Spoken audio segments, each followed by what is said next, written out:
Hey church, Pastor Trent here with a weekly update for you, standing in my backyard because the most important thing for my family of late has been to settle into a new home. And you may think that the most important thing for our church this fall was to settle into a new home at Armitage. And in some ways, you're right. It's incredibly important for us to have a consistent worship space to gather in. But there's something far more crucial. Even more important than our Sunday morning gathering, I believe this month and this year is for you to settle into a gospel community. And so this month we are doing the legwork to start 3 gospel communities. These communities will be groups that meet weekly, but how they meet will vary. Over the next couple weeks, we hope that each of your gospel communities gets together at least once. And then the official start is the first week of October, where the whole church is going to launch into a new study on the gospel-centered life that will serve as the foundation for how these gospel communities will work and function. But a gospel community, we might call them GCs for short, is centered on the good news. Helping people apply the good news of Jesus, what he's done, to the issues of their everyday lives. And in order to do that, there's a couple different spaces that I think are really important.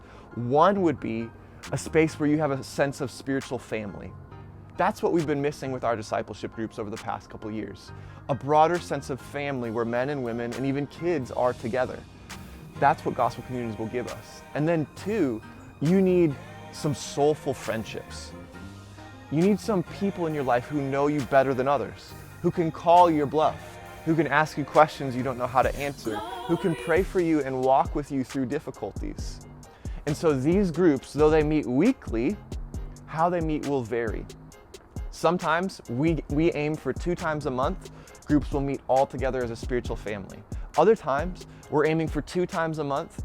Groups will meet split into men and women, hopefully in a smaller setting, to encourage deeper conversation, a bit more vulnerability, and a kind of friendship that will help us grow to maturity.